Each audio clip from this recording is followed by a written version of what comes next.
El desarrollo de la industria atómica en el mundo ocurrió en la primera mitad del siglo XX.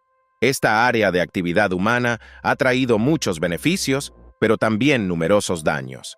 Tal vez el accidente tecnológico más famoso ocurrió en la central nuclear de Chernóbil en 1986, pero en realidad no fue la única tragedia de tal magnitud. En este video, he recopilado para ustedes una selección de algunos de los desastres tecnológicos más terribles y serios del siglo XX. La planta de Ulba, ubicada en Kazajistán, en la ciudad de Ust-Kamenogorsk, fue fundada en 1949. En ese momento, el territorio de Kazajistán formaba parte de la Unión Soviética. La idea de crear esta instalación surgió a principios de los años 40, tras conocerse el trabajo sobre armas atómicas en los Estados Unidos. El proyecto atómico fue liderado por el famoso físico soviético y pionero en el uso pacífico de la energía nuclear, Igor Kurchatov. Este proyecto estaba completamente clasificado como secreto de Estado. Inicialmente, la planta se dedicaba a la producción de torio, un metal pesado ligeramente radiactivo. 2 años después, la producción se cambió a berilio, tántalo y uranio. En la actualidad, la planta se especializa en la producción de pastillas de combustible para plantas nucleares. En 1990, ocurrió un grave desastre tecnológico en la planta metalúrgica de Ulba. Los detalles de este incidente se han mantenido en secreto hasta el día de hoy. La información sobre el accidente se ha recopilado lentamente gracias a los relatos de los liquidadores y los residentes de Ust-Kamenogorsk. El 12 de septiembre de 1990, Ust-Kamenogorsk amaneció con buen clima. Por la mañana, las personas se dirigían como de costumbre al trabajo y los niños a las guarderías y escuelas. Nadie sospechaba que, en pocas horas, la ciudad estaría sumida en el caos. Alrededor del mediodía, comenzaron a circular rumores entre los residentes sobre un grave accidente en la planta metalúrgica. Un maestro de la escuela número 29, Denis Danilevsky, recuerda que ese día la dirección de la escuela recibió instrucciones de cerrar todas las ventanas y enviar a los niños a casa, avisando a los padres. Sin embargo, no se les explicó qué había sucedido ni por qué era necesario. El autobús en el que el maestro regresaba a casa pasaba cerca de la planta. Danilevsky cuenta que miró atentamente el territorio desde la ventana, pero todo parecía tranquilo desde el exterior. Sin embargo, dentro de la planta, el escenario era totalmente diferente. A las 10:20 de la mañana, la estación de bomberos número 40 recibió un aviso de que había un incendio en el taller número 3A, ubicado en el edificio 662 de la planta. Una brigada de bomberos fue enviada al lugar, compuesta por 2 unidades con camiones cisterna y un vehículo de extinción con polvo químico, liderada por el jefe de turno. La situación era crítica, ya que en ese edificio se trabajaba con materiales clasificados. Por esta razón, también acudió el jefe del cuerpo de bomberos. 5 minutos después, los bomberos llegaron al lugar. Al entrar al edificio, vieron que las ventanas del almacén de productos de berilio y del segundo piso estaban completamente destrozadas, mientras que los sistemas de ventilación y los equipos estaban envueltos en llamas. Apenas 1 minuto después, ocurrió una explosión en el área de molienda húmeda de berilio. 4 minutos después, llegó al lugar el asistente principal del jefe de bomberos de Ust-Kamenogorsk, Vladimir Yurievich Pobrus. Para entonces, ya estaban trabajando 12 unidades de bomberos. A las 10:35 ocurrió otra explosión, que destruyó ventanas, particiones, conductos de aire y parte del equipo en el edificio 662. Lo más alarmante fue que esta explosión liberó polvo de berilio acumulado en un conducto de ventilación subterráneo. Surgieron nuevos focos de incendio en todo el edificio, y el fuego amenazaba con extenderse a un edificio vecino. Gracias al trabajo heroico de los bomberos, el incendio fue controlado a las 11:34. Sin embargo, menos de 1 hora después, a las 12:23, se produjo una poderosa explosión en el edificio número 615, liberando polvo y partículas de berilio a la atmósfera. Los bomberos tuvieron que enfrentar nuevos focos de incendio. Finalmente, a las 6:49 de la tarde, todos los incendios fueron extinguidos. En esta operación participaron 127 bomberos de Ust-Kamenogorsk y se utilizaron 21 unidades de equipo especializado. Al día siguiente, los vehículos de bomberos fueron lavados repetidamente con una solución especial, pero incluso después, la concentración de berilio superaba los límites permitidos por varios miles de veces. Médicos de Moscú examinaron a los bomberos y les aseguraron que no corrían peligro. Sin embargo, esta declaración no era cierta, ya que tales niveles de berilio son extremadamente peligrosos. La causa del incendio sigue siendo un misterio, ya que la información permanece clasificada. Algunos expertos creen que pudo deberse a chispas o gotas de metal fundido que cayeron sobre polvo de berilio acumulado en el colector de ventilación subterráneo del edificio 66 durante trabajos de soldadura. Este incidente podría haber tenido consecuencias mucho más graves debido al alto nivel de secretismo en la planta. Vladimir Yurievich Pobrus comentó que ninguno de los 127 bomberos sabía que se almacenaban materiales peligrosos en esa instalación. Gracias a que los trabajadores de la planta informaron a los bomberos sobre el berilio, se evitó una explosión masiva que podría haber destruido toda la planta y causado miles de muertes. Curiosamente, los residentes de Ust-Kamenogorsk conocieron la magnitud del accidente solo años después. El día del desastre, se publicó un breve comunicado que decía que solo había ocurrido un pequeño incidente y que no había motivos para preocuparse. La planta Krasnoye Sormovo, ubicada en la ciudad de Nizhny Novgorod, anteriormente Gorky, es una de las mayores instalaciones de construcción naval en Rusia. Durante la época soviética, la planta construía submarinos nucleares, pero esta información se mantuvo en secreto. También fue clasificado como confidencial el terrible incidente ocurrido en la planta Krasnoye Sormovo en 1970. Toda información sobre este gran desastre tecnológico fue cuidadosamente ocultada incluso a los propios empleados de la planta y no se hizo pública hasta 25 años después, tras la disolución de la Unión Soviética. El domingo 18 de enero de 1970, en la planta se llevaban a cabo pruebas hidráulicas del submarino nuclear K-320, el séptimo submarino del proyecto 670 SCAT. Los submarinos de este tipo estaban diseñados para destruir portaaviones. Antes de comenzar las pruebas, los técnicos debían realizar una tarea habitual: llenar el circuito del reactor con agua fría para comprobar su estanqueidad. Para ello, era necesario reemplazar los tapones de plástico por tapones metálicos. Estas acciones eran rutinarias para los trabajadores, pero ese día cometieron un grave error que llevó a consecuencias irreversibles. La construcción del submarino se realizaba en un ritmo acelerado, lo que obligaba a los trabajadores a laborar en sus días de descanso y a hacer muchas más horas de trabajo de las que les pagaban. Probablemente, este factor contribuyó significativamente al accidente. Los trabajadores responsables de la preparación del reactor olvidaron reemplazar los tapones en su prisa.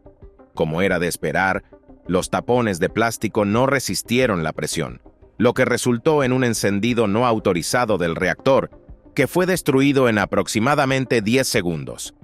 En el momento de la destrucción del reactor, un enorme chorro de agua se elevó a más de 50 metros de altura, seguido de vapor radiactivo.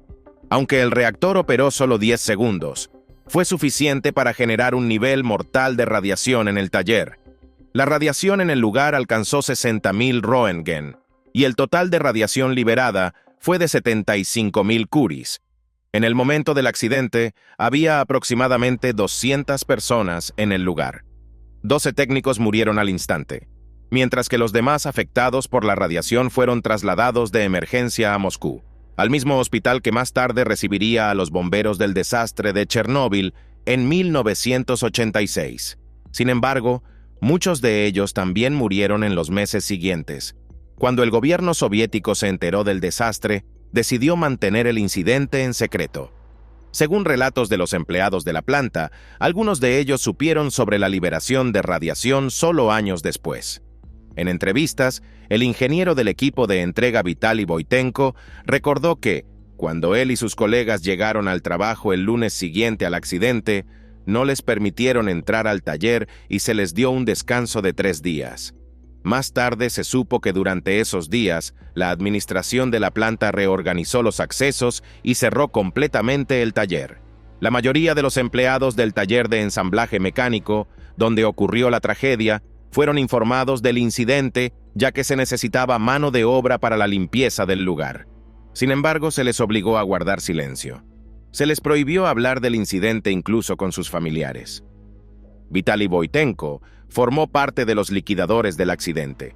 Más tarde fundó la organización enero de 1970, que luchó por el reconocimiento oficial de los esfuerzos de los liquidadores.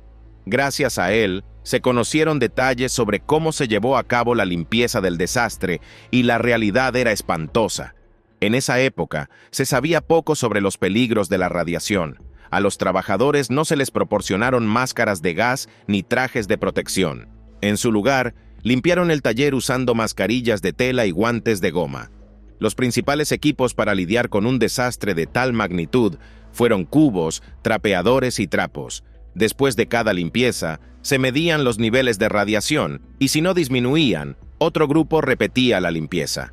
Toda el agua contaminada se vertía en el río Volga.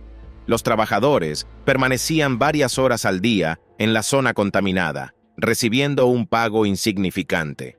Mientras tanto, en el taller adyacente, más de 1.500 constructores navales trabajaban activamente en otro submarino. Se pensaba que la pared que separaba los talleres los protegía de la radiación, pero ambos compartían sistemas de ventilación y suministro de agua. Inevitablemente, estos trabajadores también estuvieron expuestos a la radiación. En total, alrededor de 1.000 personas participaron en la limpieza. Lograron lo imposible. 4 días antes del plazo establecido, limpiaron el submarino de contaminación radiactiva y los ingenieros reemplazaron el reactor nuclear dañado. Al final, el submarino nuclear fue entregado a tiempo. ¿Pero a qué costo? De los 1.000 liquidadores del accidente, todos desarrollaron enfermedad por radiación y quedaron con discapacidades graves. Para enero de 2005, solo 380 de ellos seguían vivos, y para 2021, menos de 200. Ninguno de estos liquidadores recibió reconocimiento oficial o premios del gobierno. Sin embargo, el director de la planta Krasnoye Sormovo, Mikhail Yuriev, fue condecorado como héroe del trabajo socialista y recibió la Orden de Lenin por cumplir con el pedido estatal a tiempo. 2 años después, también fue galardonado con el Premio Estatal de la URSS. Gracias a los esfuerzos de los liquidadores, se evitó la contaminación masiva de la zona y la población de la ciudad. Sin embargo, a los habitantes nunca se les informó sobre el accidente ni sobre la contaminación del agua del Volga. Las autoridades locales tomaron algunas medidas de seguridad al prohibir nadar en el río, anunciando un brote masivo de cólera. ¿Cuántas personas ignoraron la prohibición y nadaron en el agua contaminada? Sigue siendo desconocido. En 1949, el gobierno soviético tomó la decisión de construir en la región de Tomsk una importante instalación de la industria atómica conocida como el Complejo Químico Siberiano. La construcción del complejo se completó plenamente en 1954. Actualmente, incluye 4 empresas de la industria atómica. La planta de separación de isótopos se puso en marcha en 1953. Su principal actividad es la obtención de uranio enriquecido para la energía nuclear, así como la producción de varios isótopos estables de xenón, estaño y otros elementos químicos. La segunda planta del complejo, la planta sublimadora, comenzó a operar en 1954. Actualmente, esta instalación procesa productos que contienen uranio. Las otras 2 empresas se pusieron en marcha después de la década de 1960. La planta radioquímica produce compuestos puros de uranio natural, mientras que la planta químico-metalúrgica se encarga de la fundición y procesamiento de plutonio para la fabricación de componentes de armas nucleares, además de producir aleaciones magnéticas y polvos ultradispersos. Hoy en día, el complejo químico siberiano es un orgullo de Siberia y una de las principales instalaciones del país que suministra uranio para el combustible nuclear a las plantas de energía atómica. Sin embargo, en su historia hay un incidente terrible del que se prefiere no hablar. El 6 de abril de 1993, alrededor del mediodía, los operadores de la planta radioquímica detectaron un aumento significativo de presión en uno de los aparatos de extracción de uranio y plutonio. 50 minutos después, Durante el cambio de turno, los trabajadores informaron sobre la situación al ingeniero tecnológico de guardia. Esta noticia causó alarma, ya que en ese momento, en un contenedor de acero ubicado en el ala sur del edificio 201 del Taller 1, se estaba procesando una mezcla que ya había pasado al menos un ciclo de separación de plutonio. En total, la solución contenía alrededor de 9.000 kilogramos de uranio 238, 500 gramos de plutonio 239 y fragmentos de fisión beta activos. El ingeniero tecnológico de guardia tomó la decisión de liberar la presión a través de las líneas tecnológicas conectadas a otros aparatos, pero todos los intentos de estabilizar la presión fracasaron. A las 12:55, la presión alcanzó 5 atmósferas y 3 minutos después aumentó a 20 atmósferas. El grosor de las paredes del contenedor de acero estaba diseñado para soportar hasta 12 atmósferas. Naturalmente, el aparato de extracción no pudo soportar tal presión, y a las 12:58 ocurrió una potente explosión de la mezcla de vapor y gas. La explosión destruyó por completo el contenedor que contenía la solución peligrosa, así como el techo de la sala de aparatos, las ventanas del taller y el sistema de ventilación estándar. Los bomberos llegaron de inmediato al lugar y lograron extinguir el incendio en solo 10 minutos. Sin embargo, una parte significativa del plutonio y otras sustancias radiactivas fueron liberadas a la atmósfera debido a los daños en el edificio del taller, lo que hizo inevitables las consecuencias. Expuestos a una radiación de 60 microroentgen por hora. El nivel seguro se considera hasta 50 microroentgen por hora. El complejo compró productos cárnicos a los habitantes de Georgievka, distribuyó vegetales y frutas, así como alimento para los animales. Además, todos los residentes permanentes recibieron una compensación económica que no era suficiente para mudarse de la aldea. Las personas perdieron su ganado, cosechas y, por supuesto, sufrieron daños graves a su salud. Leonid Rykvanov, quien en 1993 era jefe del Departamento de Geología y Exploración de Elementos Raros y Radiactivos del Politécnico de Tomsk, relató en entrevistas que se enteró del incidente la noche del 6 de abril. Al día siguiente, junto con sus colegas, viajó a la aldea de Georgievka para realizar un monitoreo adicional de la contaminación radiactiva. Los científicos descubrieron que en el espectro no estaba presente el radionúclido de larga vida cesio-137. Al estudiar los detalles de la liberación de radionúclidos, Rykvanov llegó a la conclusión de que se evitó una verdadera catástrofe por pura casualidad. Según el científico, si el viento hubiera sido más fuerte y soplado en otra dirección, todas las sustancias peligrosas habrían sido liberadas sobre Tomsk, una ciudad que en ese momento tenía una población de aproximadamente 500.000 personas. La catástrofe podría haber tenido proporciones mucho mayores. A pesar de lo que parece un resultado afortunado, este incidente fue muy grave. Esto se evidencia en el hecho de que los aerosoles de rutenio fueron detectados en muestras atmosféricas en Alaska. Pero lo más aterrador es que, durante el accidente, más de 2.000 personas estuvieron expuestas a radiación, incluidos los habitantes de Georgievka. Según estudios realizados en 2010, todos los niños que viven en esta aldea presentan un sistema inmunológico significativamente debilitado. Además, los animales locales continúan teniendo crías muertas, sufriendo enfermedades frecuentes y muriendo prematuramente. Entonces, ¿qué causó esta catástrofe tecnológica? ¿Por qué comenzó a aumentar la presión en el contenedor de acero? Resulta que la causa fue un grave error del operador, quien no aseguró un suministro adecuado de aire necesario para mezclar completamente la solución antes de agregar el ácido nítrico. En los años 50, en pleno auge de la Guerra Fría, las Fuerzas Armadas de los Estados Unidos llevaban a cabo un proyecto llamado Sistema de Alerta Temprana a Larga Distancia. Este proyecto implicaba la instalación de varias estaciones de radar a lo largo del Círculo Polar Ártico, con el propósito de advertir sobre posibles ataques de la Unión Soviética. Esta idea parecía eficaz, ya que permitía a los militares estadounidenses ganar tiempo para prepararse ante un ataque. Sin embargo, el proyecto también tenía desventajas. El principal problema era el mantenimiento y el reabastecimiento de las calderas diésel y generadores en lugares tan remotos. Fue entonces cuando los líderes de las Fuerzas Armadas estadounidenses decidieron instalar reactores nucleares de baja potencia que pudieran operar durante largos períodos con interrupciones mínimas, reduciendo así la carga logística en los puestos avanzados. Para este propósito, la División de Reactores del Ejército desarrolló pautas y se seleccionó el Laboratorio Nacional Argonne para diseñar, ensamblar y probar los reactores. El prototipo del reactor de baja potencia SL-1 fue construido en la Estación Nacional de Pruebas de Reactores en el estado de Idaho en 1958. Su mantenimiento estaba a cargo de militares capacitados especialmente para operar reactores. El prototipo SL-1 estaba ubicado en un edificio cilíndrico de acero que no estaba diseñado para soportar altas presiones, ya que se encontraba lejos de áreas pobladas. El reactor estaba diseñado para generar 3 megavatios térmicos, aunque su núcleo activo tenía una capacidad mayor.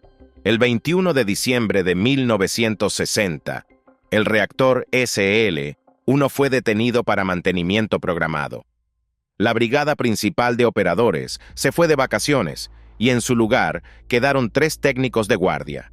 Fue precisamente debido a un error de estas personas que ocurrió un grave accidente que inicialmente el gobierno de los Estados Unidos trató de mantener en secreto.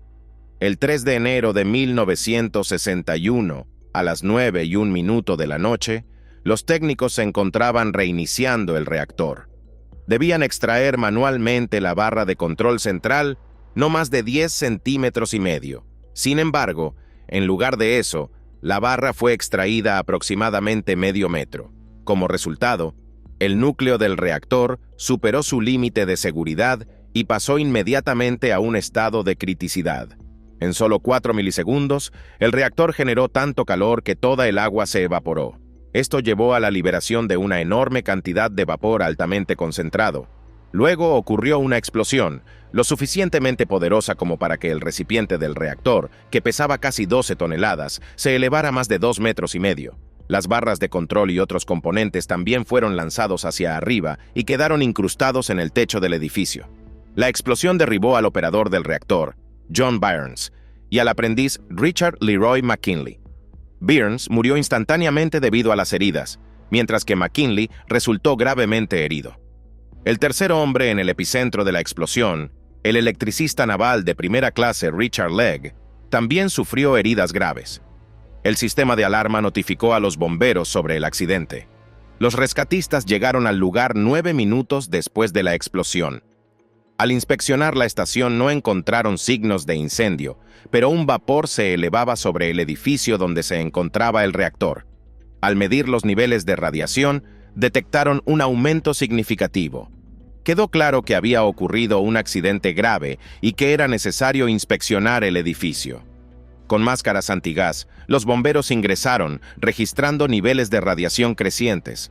Esperaban encontrar a los especialistas de la planta para averiguar qué había sucedido, pero no había nadie en el edificio. Al llegar al área donde se encontraba el reactor, los bomberos detectaron niveles de radiación de hasta 200 Röntgen. Cuando el contador Geiger registró 500 Röntgen, decidieron que era demasiado peligroso continuar y abandonaron el edificio. El accidente fue informado al cuartel general de la Comisión de Energía Atómica. 2 miembros del personal decidieron arriesgarse y entrar al taller en busca de sobrevivientes. Allí encontraron el cuerpo sin vida de Byrnes y a McKinley, gravemente herido e inconsciente. Más tarde encontraron a Legg, cuyo cuerpo estaba en el techo, atravesado por una barra de control. El hombre había muerto. Aunque McKinley fue trasladado al hospital, tampoco sobrevivió. Así, los 3 técnicos perdieron la vida en el accidente. Se formó un grupo de expertos para investigar las causas del accidente, compuesto por especialistas de la Comisión de Energía Atómica y del Departamento de Defensa de los Estados Unidos. Inicialmente se pensó que el accidente había sido causado por una reacción química anómala, pero la activación de neutrones rápidos indicó un mal funcionamiento del reactor. Tras una larga investigación, los expertos descubrieron que el reactor diseñado para 3 megavatios había alcanzado un pico momentáneo de 20 gigavatios, lo que superaba su límite seguro por más de 6.000 veces. Esto indicaba que la barra central había sido extraída al máximo. ¿Pero por qué? Si fue un accidente, ¿cómo pudieron cometer tal error técnicos capacitados? Lamentablemente, esta sigue siendo la mayor incógnita del incidente. Los eventos de aquella terrible noche en la Estación Nacional de Pruebas de Reactores tuvieron numerosas consecuencias negativas. El edificio del SL-1 contuvo la mayor parte de la radiactividad, pero los niveles de yodo 131 en las instalaciones a favor del viento superaron 50 veces los niveles normales durante varios días de monitoreo. Durante las labores de limpieza y eliminación de residuos radiactivos, casi 800 personas estuvieron expuestas a niveles peligrosos de radiación. Más tarde, a muchos de ellos se les diagnosticaron enfermedades oncológicas. ¿Quién podría haber imaginado que esta revolucionaria tecnología, diseñada para ser una fuente de energía ilimitada y segura a bajo costo, terminaría causando un desastre tecnológico? Este incidente se convirtió en el primer accidente nuclear en la historia de los Estados Unidos.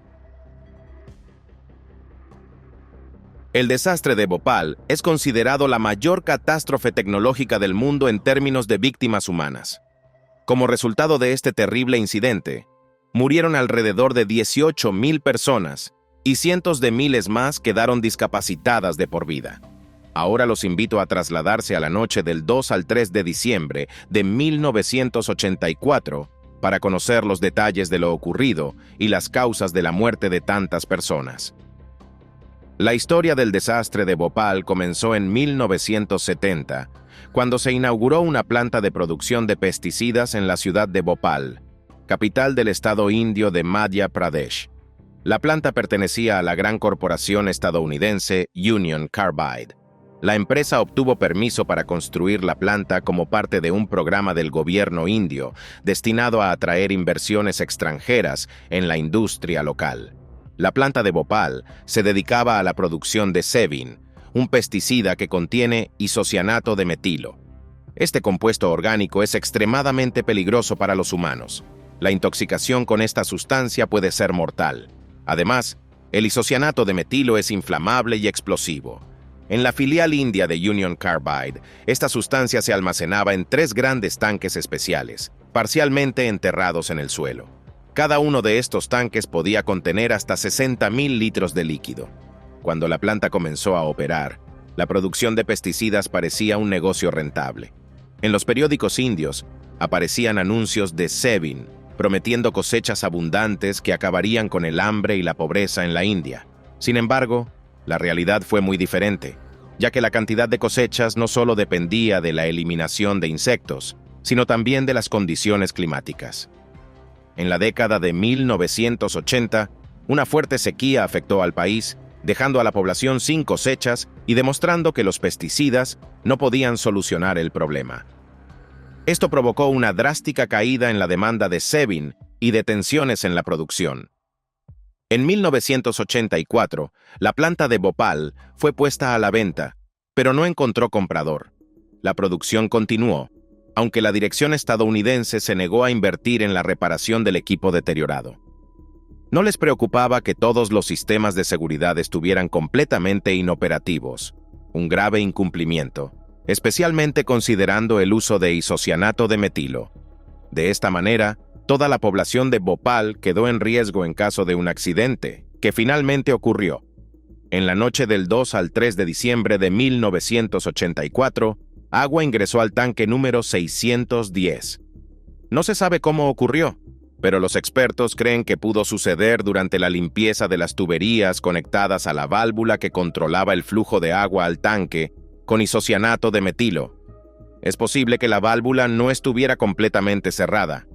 En ese momento, el tanque contenía 42 toneladas de isocianato de metilo.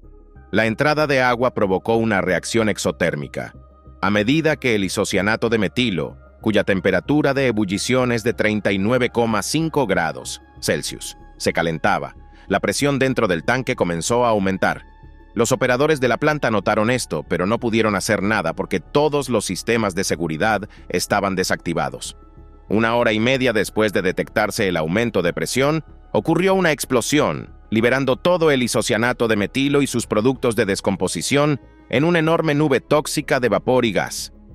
La nube tóxica se mantuvo a una altura de no más de 5 metros y avanzaba a una velocidad de aproximadamente 5 kilómetros por hora, infiltrándose en todas las casas a su paso.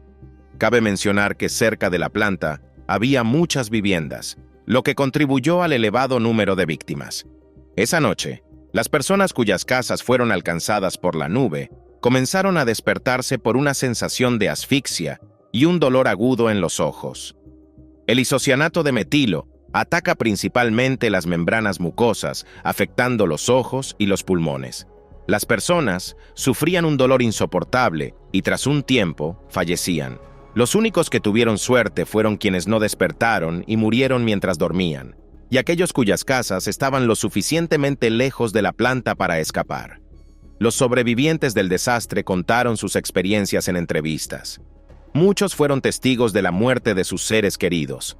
Según relatan, no comprendían qué era esa nube blanca y densa que cubría sus hogares, pero intentaban huir lo más rápido posible, llevando a sus hijos debilitados, cuyos pulmones eran afectados más rápidamente por el tóxico. Abandonaban sus casas y pertenencias, tratando de no respirar, ya que cada inhalación de aire contaminado les causaba un dolor insoportable, como si un fuego ardiera dentro de ellos. En la noche del 2 al 3 de diciembre, murieron 4.000 personas debido a la nube de isocianato de metilo. En las 2 semanas siguientes, más de 10.000 personas fallecieron por intoxicación. El número exacto de quienes quedaron discapacitados de por vida, pero lograron sobrevivir, es desconocido. Los efectos de esta catástrofe siguen presentes hasta el día de hoy. Los residentes de Bhopal siguen teniendo hijos con enfermedades genéticas raras y mutaciones. El desastre no solo impacta por el número de víctimas, sino también por la falta de humanidad mostrada por la dirección de Union Carbide. Cuando se conoció el riesgo de explosión, se negaron a alertar a la población y ayudar en la evacuación. Además, tras el incidente, tampoco proporcionaron a los médicos de Bhopal la composición química del gas liberado, argumentando secreto comercial. En consecuencia, los médicos, desbordados por la cantidad de heridos, no sabían cómo tratar a las personas cegadas y asfixiadas. ¿Es necesario decir que el número de víctimas habría sido miles de veces menor si la empresa hubiera actuado responsablemente? Eso es todo por hoy. Si te ha gustado este video, no olvides darle me gusta, suscribirte al canal y activar la campanita. Para mí, tu apoyo es la mejor recompensa. Gracias por tu atención. Nos vemos pronto. Adiós.